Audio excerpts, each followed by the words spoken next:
Bien, respecto de los contraceptivos hormonales o anticonceptivos, ¿cuál es el mecanismo de acción de los anticonceptivos hormonales? Como estamos dando dosis, que en general son dosis bajas, digamos, una de las particularidades que tienen los anticonceptivos es que han ido evolucionando desde concentraciones bastante altas, de tanto de estrógenos como de progestágenos, a concentraciones cada vez más bajas, lo cual disminuía el riesgo de efectos adversos. Y estas concentraciones, que son bajas, son lo suficientemente capaces o son las suficientes como para producir una supresión, es decir, un feedback negativo a nivel del eje hipotálamo hipofisario y por lo tanto suprimen los niveles plasmáticos de las hormonas gonadotróficas hipofisarias, LH y FSH. ¿Sí? El estrógeno inhibe la liberación de FSH, suprimiendo así el crecimiento y el desarrollo folicular.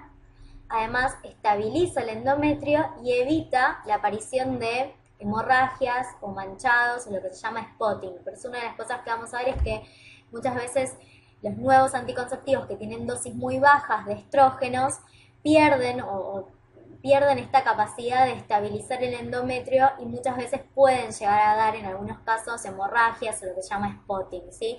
Que es algo como bastante característico de los anticonceptivos que tienen dosis muy bajas de estrógeno y que muchas veces obliga a que uno dé un anticonceptivo que tenga una dosis un poco más alta de estrógeno. Otra de las cosas que hace es que nunca llega a ser una concentración tan alta de estrógeno como para producir ese feedback positivo a nivel del eje hipotálamo hipofisario que generaba el pico de LH que estimulaba la ovulación. ¿Se entiende? Es decir, al ser concentraciones constantes y bajas, nunca llega a producir ese feedback positivo a nivel del eje hipotálamo hipofisario, entonces hay ausencia de la típica liberación de LH en la mitad del ciclo menstrual, ¿sí?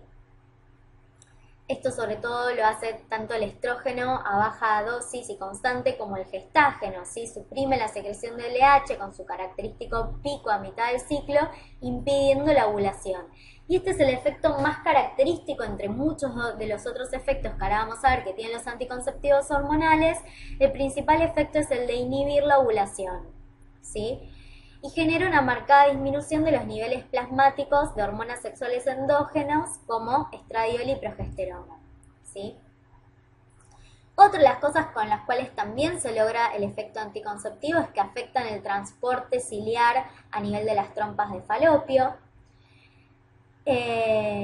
Y también es probable que los efectos de los progestágenos sean dominantes en el cérvix, ¿sí? Al producir un moco espeso y viscoso que reduce la penetración del esperma, ¿sí? Entonces, la suma de la inhibición de la ovulación, de disminuir el transporte en las trompas de falopio, de producir un moco cervical espeso y viscoso, y también de hacer un endometrio, digamos, que no sea característicamente secretorio, ¿sí? Como el que vemos típicamente en la segunda fase del ciclo sexual. Todo esto hace a su efecto anticonceptivo. Y hoy en día los anticonceptivos orales combinados son altamente eficaces, con una efectividad teórica considerada del 99,9% y una efectividad de uso del 97 al 98%. ¿Por qué se hace esta diferencia? Porque una de las cosas que más disminuye el efecto terapéutico o la eficacia de los anticonceptivos orales es un mal uso, ¿sí? El olvidarse una o más pastillas, el tomar concomitantemente fármacos que o interrumpen el ciclo enterohepático o inducen el metabolismo hepático y entonces disminuyen su eficacia terapéutica, y estas alteraciones en el uso, sobre todo el olvido en el uso de la pastilla, es lo que más genera una disminución de su eficacia y que por eso se habla de eficacia teórica y eficacia de uso. Bien, además de la acción anticonceptiva, tienen efectos beneficiosos, por ejemplo, regularizan las menstruaciones, entonces muchas veces aquellas mujeres que tienen oligomenorreas o que tienen alteraciones en el ciclo, ¿sí? Ciclos irregulares, lo cual muchas veces les es un problema al momento de tener relaciones sexuales, y además es incómodo para la mujer. Entonces muchas veces estas pacientes que tienen menstruaciones muy irregulares pueden regularizar su ciclo tomando anticonceptivos hormonales, porque lo que uno hace con el anticonceptivo hormonal es generarles un ciclo, digamos, artificial, ¿sí? Donde durante 24 días las mujeres tienen el eje hipotálamo hipofisario suprimido, ¿sí? Por lo tanto no hacen el pico de LH, no generan, no ovulan, y en el momento en que cortan la fase activa y pasan a la fase de placebo, que en algunas pastillas son 4 días, en otras son 7 días, depende, lo que hace es tener no tiene una menstruación, sino que tiene una metrorragia por supresión o una metrorragia por supresión, o sea que le estamos generando un ciclo artificial, digamos, y de esa manera regularizamos. Alivian la dismenorrea, la mastalgia, el síndrome de tensión premenstrual. Por eso decíamos que muchas veces los anticonceptivos, cuando las mujeres no resolvían esto con antiinflamatorios, con AINES, con antiinflamatorios, una alternativa era el uso de anticonceptivos orales. También van a ver que para las mujeres que tienen metrorragias, o sea, menstruaciones muy abundantes, y que muchas veces esto los puede predisponer, sobre todo si ya tienen cierta predisposición a hacer anemias ferropénicas, las pastillas, los anticonceptivos lo que generan es disminuir las menstruaciones, ¿sí? Las menstruaciones van a ver que duran poco, son de menos cantidad, y entonces en estas mujeres que tienen metrorragias es una alternativa, que tienen, menstruaciones abundantes. También disminuyen la incidencia de adenomas benignos y de enfermedad fibroquística en la mama, reducen la incidencia de hiperplasia endometrial, protegen contra el cáncer de endometrio y la endometritis, porque son, acuérdense, estrógenos en bajas concentraciones, reducen la incidencia de quistes foliculares benignos y protegen o tienen un efecto protectivo contra el cáncer de ovario. Bueno, vamos a ver que los anticonceptivos orales, podemos tener anticonceptivos combinados, que es lo que más frecuentemente se utilizan, que tienen un estrógeno y un progestágeno. Pueden ser monofásicos, es decir, en proporción física, en una proporción fija de un estrógeno más un progestágeno. Esto es lo que más frecuentemente se ve. O bifásico, es decir, que primero se usa un estrógeno, hay una primera etapa de utilizar solo un estrógeno y luego una etapa de usar la asociación fija de estrógeno y progestágeno. Esto no es lo más frecuente, o trifásico tampoco es lo más frecuente de ver. Después tenemos lo que se llama una mini píldora de gestágeno. Esto también ha caído cada vez más en desuso. Lo que más se usa son estos anticonceptivos orales combinados monofásicos en dosis bajas.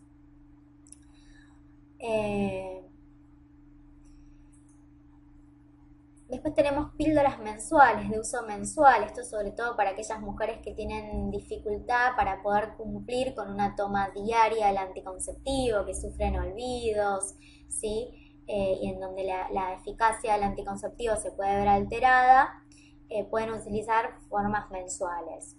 El más usado es el quinestrol, que se deposita en el tejido adiposo, ¿sí? Se libera lentamente y tiene un prolongado tiempo de acción. Y también incluye un gestágeno en dosis de irrigación endometrial para asegurar el sangrado pseudomenstrual, ¿sí? Y ahora también vamos a ver, que es una de las cosas más nuevas, es que hay dispositivos que se colocan en forma subdérmica, ¿sí? Y que pueden durar de 3 a 6 meses y que van liberando en forma progresiva, en forma progresiva, estrógenos y progestágenos, y entonces la mujer se lo aplica y puede, digamos, tener una cobertura de 3 o 6 meses de anticoncepción. Bien, después hay formas de administración por vía intramuscular, que son de aplicación mensual, ¿sí? Se trata de estrógenos y progestágenos de depósito, ¿sí? Que también se depositan en tejido adiposo y van liberándose en forma progresiva y tiene una eficacia de 25 días aproximadamente. Lo que se utiliza es el enantato de estradiol y el acetofénico de dihidroxiprogesterona. Otros que son de aplicación trimestral, que muchas veces únicamente tiene composición progestacional.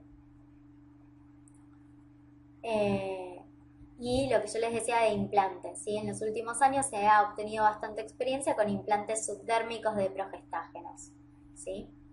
Bien.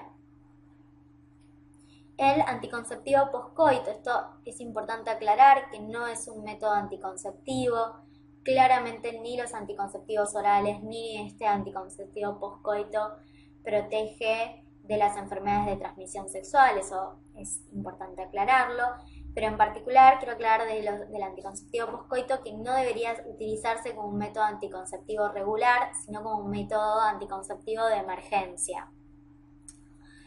Pueden ser gestágenos solos, básicamente es el levonorgestrel en una dosis muy alta de 0,75 miligramos, que uno lo toma cada 12 horas, ¿sí? Son 2 tomas separadas por 12 horas, por un intervalo interdosis de 12 horas. Y también tenemos la combinación de 100 microgramos de etinilestradiol con 0,5 miligramos de levonorgestrel administrada dentro de las 72 horas postcoito. Siempre la eficacia es mayor cuanto menor sea el tiempo que transcurrió entre la relación sexual no protegida, esto incluye los casos de violación, y la toma de la primera dosis o de la única dosis en este caso, ¿sí? Bien. Siempre luego de la utilización de este método de emergencia se recomienda usar un método de protección de barrera hasta que aparezca la próxima menstruación, y en ese caso se decide qué método anticonceptivo utilizar, ¿sí? Los efectos adversos que más frecuentemente se ven es cefaleas, fatigas, cólicos abdominales, náuseas y vómitos, sobre todo en los que son combinados, molestias mamarias y mastalgias, dismenorreas.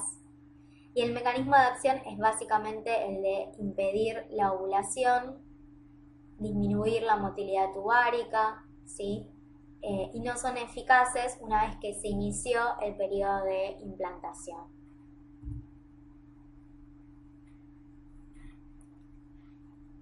Bien. ¿Cuáles son los efectos adversos de los anticonceptivos en general? Lo que más frecuentemente vamos a ver. Una de las cosas más frecuentes para ver, sobre todo al inicio del tratamiento y después en general uno se va generando tolerancia a esto, son las náuseas y los vómitos. El aumento de peso por esta capacidad de retención hidrosalina que tienen los estrógenos y los progestágenos y que lo podemos evitar con el uso de un anticonceptivo que tenga un gestágeno con acción antimineralocorticoide como la drospirenona. Cefaleas y manchados irregulares o spotting, que esto se ve sobre todo con aquellos anticonceptivos que tienen dosis muy bajas de estrógenos. Y en general desaparecen tras las primeras administraciones, o sea que en general se ven durante los primeros 3 meses de tratamiento y se desarrolla tolerancia. Enfermedades cardiovasculares, ¿sí? Todos los anticonceptivos aumentan el riesgo de eventos tromboembólicos y por lo tanto de trombosis coronaria con infarto de miocardio, enfermedad tromboembólica venosa arterial, accidentes cerebrovasculares agudos, y esto aumenta o es un factor de riesgo la edad y el consumo de tabaco. Por eso es importante evitar el uso de anticonceptivos en tabaquistas, ¿sí? Hipertensión arterial, y de hecho esto vamos a ver que es una contraindicación. Surge cierto grado de intolerancia a la glucosa o de resistencia a la glucosa, se puede llegar a ver. Incremento en la concentración de colesterol en la bilis con el riesgo de colelitiasis.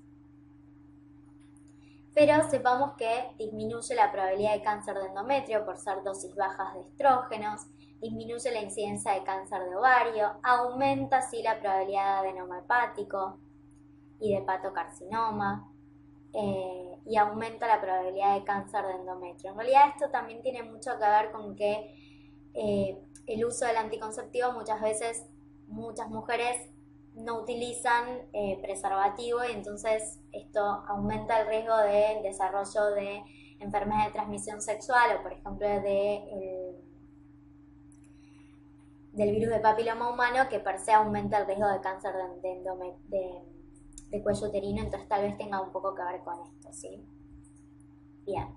Y aumenta el riesgo de cáncer de mama, por eso vamos a ver que en pacientes que tienen antecedente de cáncer de mama o antecedente directo en la familia de cáncer de mama, es una contraindicación para el uso de anticonceptivos. Bien, interacciones. Es muy importante tener en cuenta que los inductores enzimáticos o aquellos fármacos que disminuyen la circulación enterohepática pueden disminuir el efecto anticonceptivo. Esto es fundamental porque en esos casos las pacientes que están tomando anticonceptivos orales tienen que utilizar durante el uso de estos fármacos e incluso un tiempo después un método anticonceptivo de barrera, ¿sí? Otras interacciones que no modifican el efecto anticonceptivo, pero que sí pueden generar interacciones farmacodinámicas, son, por ejemplo, los anticoagulantes orales. Como ambos son fármacos que tienen alta unión a proteínas, pueden desplazar al anticoagulante oral y aumentar el riesgo de eventos hemorrágicos, aumentar el efecto de ciertos corticoides, etc. Bien. Contraindicaciones para el uso de anticonceptivos orales dijimos: presencia o antecedentes de eventos tromboembólicos arteriales o venosos o de accidente cerebrovascular, o presencia o antecedente de cualquier patología que predisponga a una trombosis, por ejemplo cardiopatía isquémica, presencia de un factor de riesgo grave o de múltiples factores de riesgo de trombosis arterial o venosa, por ejemplo la edad, obesidad, si un índice de masa corporal mayor a 30 kilogramos por metro cuadrado, o antecedentes familiares positivos, ¿sí? Tromboembolismo venoso o arterial en un hermano progenitor a una edad relativamente temprana, porque esto nos puede estar hablando de una trombofilia congénita, ¿sí? O hereditaria, diabetes mellitus con compromiso vascular, enfermedad hepática severa, insuficiencia renal o insuficiencia renal aguda, presencia o antecedentes de tumores hepáticos benignos o malignos, neoplasias conocidas o sospechadas influenciadas por esteroides sexuales como adenocarcinoma de mama o adenocarcinoma endometrial, cualquier obviamente hemorragia sin diagnosticar o cuando hay sospecha de embarazo. Bien, no está acá, pero recuerden que la hipertensión arterial, el tabaquismo, el antecedente de cefalea o migraña también son contraindicaciones relativas para el uso de anticonceptivos orales. Bien, de farmacología uterina vamos a ver aquellos fármacos que tienen acción oxitóxica. ¿Se acuerdan que la oxitocina era producida a nivel de la hipófisis, que tenía dos efectos básicamente? Estimulaba la contracción uterina y estimulaba la contracción de los canalículos mamarios, o sea, estimulaba la eyección láctea. Bien, entonces, ¿cuáles son fármacos que tienen acción oxitóxica o estimulante que nos pueden, por ejemplo, servir, por ejemplo, para inducir un trabajo de parto, ¿sí? En una mujer que no tiene un adecuado trabajo de parto, no madura el cuello uterino, no tiene contracciones espontáneas y no quiere inducirle el parto, una opción es pasarle oxitocina, ¿sí? En goteo. O prostaglandina D2, o lo que se llama dinoprostone, prostaglandina F2, dinoprost, también tiene acción oxitóxica, o alcaloides del cornezuelo del centeno como la ergonovina o la metilergonovina. De esto lo que más se usan son las prostaglandinas y la oxitocina. Y fármacos que son inhibidores de la contracción uterina y que entonces nos pueden servir en las mujeres, en las embarazadas que tienen amenazas de aborto o que tienen contracciones espontáneas con riesgo de pérdida de su embarazo. Tenemos el uso de progesterona y derivados de la progesterona, antagonistas de la oxitocina como es el atosiban. De los inhibidores de la síntesis de prostaglandina como son los AINES, vamos a ver que tienen este efecto de inhibidor de la contracción uterina, pero no se utilizan per se, lo que más se utilizan son estos dos, ¿sí? Bien. Entonces la oxitocina sabemos que aumenta en forma fisiológica la motilidad uterina, ¿sí? Interactúa con receptores específicos y produce upregulation heterólogo por estrógenos. ¿Se acuerdan que los estrógenos producían upregulation heterólogo de los receptores para oxitocina? Aumenta el calcio intracelular, aumentando la actividad de enzimas fosforilantes dependientes del calcio de la cadena liviana de miosina y disminuye el potencial de reposo y por todo eso estimula la contracción uterina, ¿sí? Bien, se puede administrar por vía intravenosa, que esto es lo que más frecuentemente se hace, se pasa por goteo intravenoso. Entonces, para inducir el trabajo de parto se puede pasar por vía intravenosa, para estimular la eyección láctea por vía intranasal. En pacientes que hacen abortos incompletos, ¿sí? o que tienen un aborto con feto muerto retenido, se puede pasar por vía intravenosa o vía intramuscular para favorecer la contracción uterina y la expulsión de ese feto muerto, ¿sí? y evitar las infecciones, ¿sí? Al margen de que uno también pueda hacer un raspado. Bien, o para el control de las hemorragias postparto, esto también es fundamental la oxitocina. En pacientes que hacen hemorragia postparto es fundamental la contracción del útero para que contraiga las arterias y evite la hemorragia. También se puede pasar por vía intravenosa o por vía intramuscular, ¿sí? En todas las pacientes que tengan embarazadas, que tengan contraindicación de tener un parto por vía vaginal, ya sea porque haya desproporción cefalopélvica o presentación fetal desfavorable y tengan que ir a cesáreas, va a estar contraindicado el uso de oxitocina sin ningún tipo de explicación, ¿sí? Bien. Otra contraindicación es en los casos de hipertonía uterina, obviamente no vamos a dar oxitocina. Pacientes que tienen el antecedente de una cesárea previa o que por el riesgo de ruptura con la contracción uterina, sufrimiento fetal en parto no inminente, obviamente hipersensibilidad a la droga, son todas contraindicaciones, ¿sí? Bien, esto lo pasamos. Bueno, de las prostaglandinas en nuestro país tenemos el dinoprostone, que es el análogo de la prostaglandina de 2. También su indicación es preparación cervical previa a la inducción del parto, ¿sí? Aplicación vaginal en forma de gel o tableta vaginal nos permite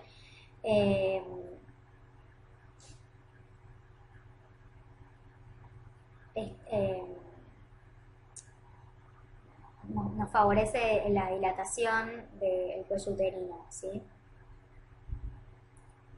Bueno, inducción y facilitación del parto, ¿sí? Lo podemos dar por vía oral. Control de la hemorragia postparto, lo mismo similar a la oxitocina, ¿sí? Evacuación de una mólida tiforme, de un feto muerto, lo mismo que la oxitocina. Inducción de abortos en el segundo trimestre, preparación del cuello para provocar aborto por aspiración en el primer trimestre, etc. Eso después cuando cursen ginecología van a ver que lo van a ver mucho mejor. Pero bueno, aunque sea que les quede el concepto. Bien, esto lo vamos a pasar, lo van a ver ustedes. Vamos a ver rápidamente andrógenos y antiandrógenos, ¿sí?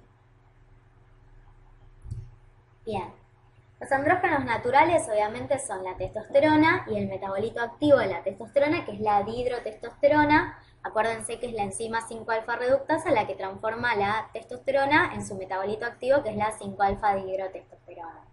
Y después tenemos los andrógenos sintéticos, que son todos los ésteres de testosterona, como el propionato, el cipionato, el enantato, o derivados alquilados, ¿sí? Como la anandrolona, el estanosol y el danazol.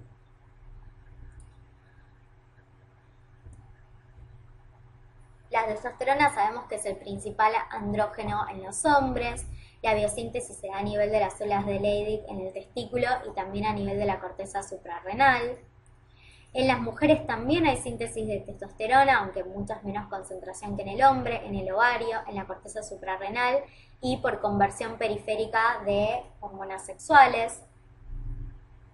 También, al igual que los estrógenos, tiene un mecanismo de acción genómico, es decir, actúa con receptores a nivel nuclear que estimulan la transcripción de ciertos genes. Y también se han visto mecanismos de acción no genómico. Obviamente tienen acciones virilizantes, ¿sí? Son responsables de los caracteres sexuales secundarios en los hombres, ¿sí? De las vías urogenitales embrionarios, desarrollo de caracteres primarios y secundarios del varón en la pubertad. Y vamos a ver que también estimulan el crecimiento de la próstata, entonces están asociados a dos patologías que son la hiperplasia prostática benigna y el cáncer de próstata, donde vamos a ver que uno de los tratamientos es el uso de antiandrógenos. También tienen acciones anabolizantes, ¿sí? Favorecen el desarrollo de la masa muscular por aumento de la síntesis de proteína e hipertrofia celular, por eso van a ver que muchas veces se utilizan la testosterona o ciertos, por su efecto anabolizante en los pacientes que hacen fisicoculturismo. Aumentan la producción de matriz ósea, igual que los estrógenos, y su mineralización. Aumenta la LDL y disminuye la HDL, lo cual favorece la aterogénesis, por eso es que los hombres tienen mucho más factores de riesgo cardiovascular que las mujeres premenopáusicas, y al igual que los estrógenos también favorecen la retención hidrosalina. Al igual que los estrógenos, los andrógenos naturales tienen baja biodisponibilidad oral por inactivación hepática presistémica, entonces se van a administrar por vía intramuscular, ¿sí? En cambio, todos aquellos andrógenos alquilados o andrógenos de síntesis se pueden administrar por vía oral.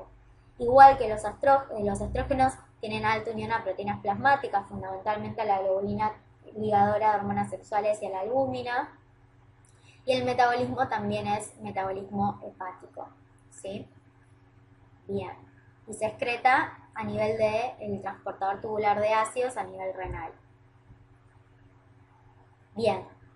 Lo que quiero que veamos un poquito de esto son los efectos adversos virilizantes, ¿sí? En la mujer podemos ver alteraciones menstruales y en el varón oligovasospermia, ¿sí? Por alteración en la liberación de gonadotrofinas, aumento de la liberación de hormona de crecimiento, acné, hirsutismo, calvicie masculina, ¿sí? La calvicie masculina está asociado a el exceso de testosterona o un aumento en la concentración de sérica de testosterona, lo mismo el aumento de la libido. El priapismo también está asociado o es un efecto adverso de la testosterona, ¿sí? Y efectos adversos anabolizantes, aumento de peso, resistencia a la insulina, edemas. Esto es muy similar al efecto anabolizante de los estrógenos. Bien, aumento de la presión arterial por retención hidrosalina. Esto es lo mismo que los estrógenos. Bien, ¿cuándo usamos andrógenos per se? En el hipogonadismo primario o en la insuficiencia testicular completa o como anabólicos, ¿sí? Esto se ve en los deportistas para aumentar la masa muscular. Antiandrógenos. De los antiandrógenos tenemos los análogos de la GnRH, como el leuprolide. Este se utiliza muchísimo, ahora después vamos a ver en qué casos. Antagonistas androgénicos, como el acetato de ciproterona, la flutamida, la nilutamida, la bicalutamida. Inhibidores de la 5-alfa reductasa, como el finasteride, esto vamos a ver que se utiliza muchísimo en la hiperplasia prostática benigna. Y el ketoconazol vamos a ver que es un antimicótico, se usa como antimicótico y uno de los efectos adversos es este efecto antiandrógeno, pero no se usa como antiandrógeno per se hoy en día.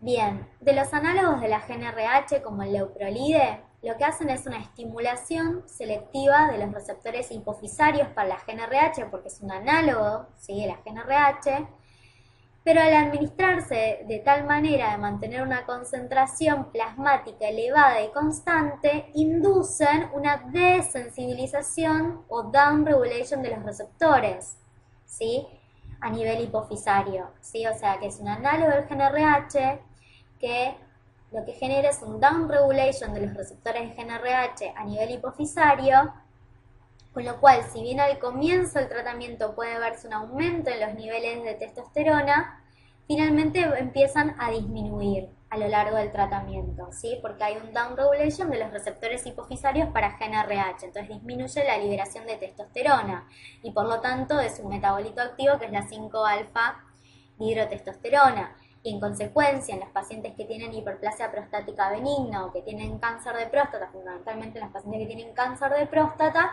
disminuimos, esto es importante, el cáncer de próstata es hormonodependiente, ¿sí? Es dependiente del estímulo androgénico, entonces utilizamos análogos de GnRH que van a disminuir los niveles de testosterona como parte del tratamiento para el cáncer de próstata, ¿sí? En general se asocia a un antagonista androgénico para evitar el estímulo inicial que veíamos antes.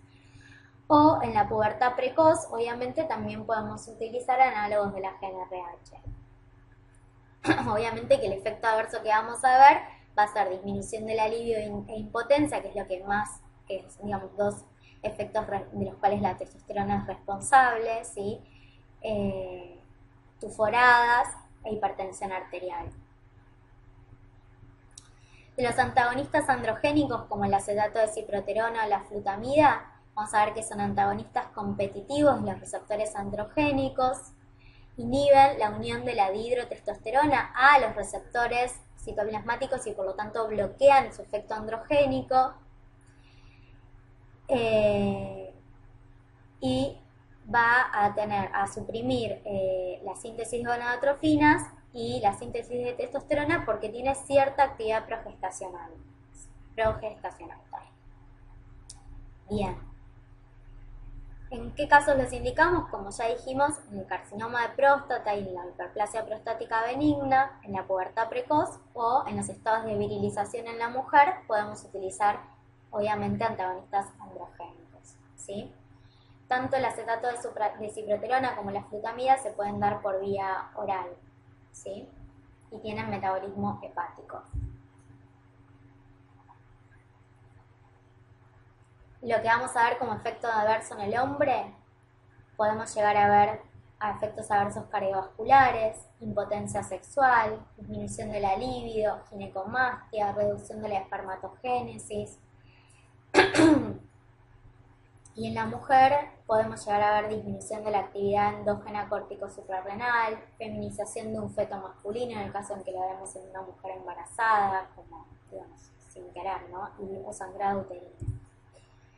El finasteride lo vamos a utilizar muchísimo en el tratamiento de la hiperplasia prostática benigna. Es un inhibidor competitivo de la 5-alfa reductasa, con lo cual inhibe la conversión periférica de testosterona a dihidrotestosterona, ¿sí? Lo utilizamos en el tratamiento sintomático de la hiperplasia prostática benigna y en dosis más baja, en algunos casos de la alopecia, también se suele utilizar el finasteride. Acuérdense que la alopecia se debía a un exceso de testosterona. Y los efectos adversos, fundamentalmente cuando se usan en dosis altas para la hiperplasia prostática benigna, no tanto cuando se usan en dosis más bajas para la alopecia, podemos llegar a ver disminución de la libido, impotencia, y esto es clave, disminuyen el antígeno prostático específico que después van a ver que es marcador de progresión de la hiperplasia prostática benigna. Bien. Bueno, esto después lo ven ustedes tranquilos, lo que es la bromocriptina. Y hasta acá llegamos. Bueno, muchas gracias.